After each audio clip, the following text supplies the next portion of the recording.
What if you got stuck 2000 feet above the ground with no way down? Welcome to Plot Club. Subscribe and turn on the bell notification.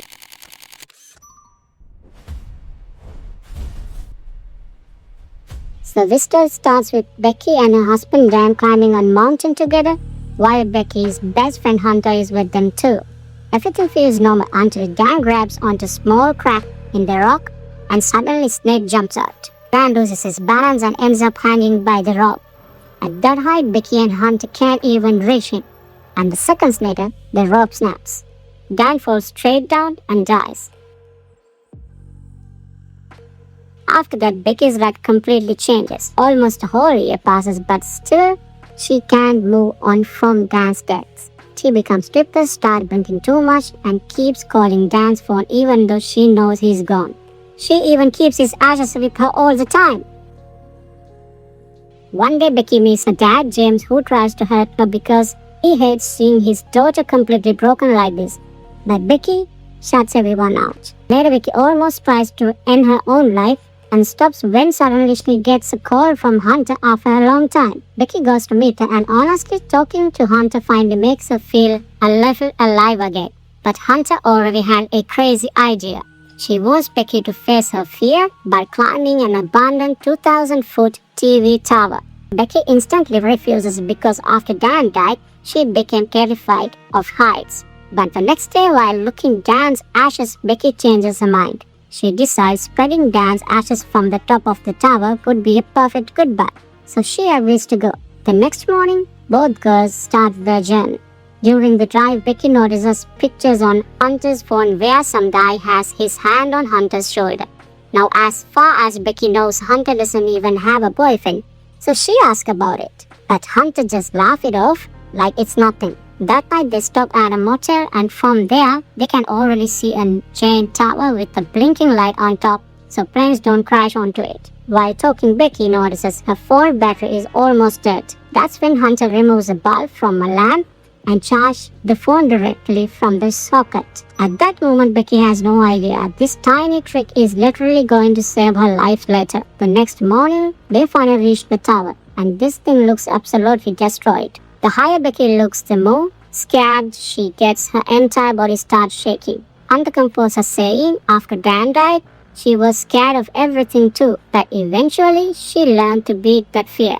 So the climb begins. The first 1800 feet are inside the rusted ladder and broken metal stairs that feels like they could collapse any second. One step even breaks in Becky's hand. She instantly wants to go back, but Hunter keeps pushing her forward. Somehow they finally reach the last 200 feet. This part is way worse because now they have to climb outside the tower while strong winds are hitting them non-stop. At one point, Hunter literally shakes the ladder as a joke just to scare Becky. Like, girl, this is not a place for Frank. And because of that, one of the ladder bolts comes loose, but neither of them notices it. Finally, they reach the top. Hunter starts taking pictures, flying her drone, and acting completely fearless. But even that isn't enough for her. She hands off her tower using one hand for crazy pose and tells Becky to do the same. And somehow Becky actually does it. For the first time since Dan died, she feels alive again. Now the girls decide to climb back down. The second Becky steps onto the ladder, entire outside section breaks apart and crashes to the ground. Now they're trapped 2,000 feet in the air. No way down, no food, almost no water. And because of the tower antennas, their phones have zero signal. They are completely stuck. Hunter suddenly remembers all her followers know she came here, so she uploads a post asking for help. Then they try lowering the phone down, hoping it catches signal, but nothing works. Letter is for the man below with his dog, scream for help, but he never hears them. At night, they fire a flare gun towards people partying nearby. For 1 second, they think they are saved. But those people are actually thieves who steal their car and leave. Now things get even worse. During the night, Becky noticed a tattoo Hunter's put that says 143. That was Dan's secret code for I love you. And that's when Hunter finally reveals the truth. She had an affair with Dan before he died.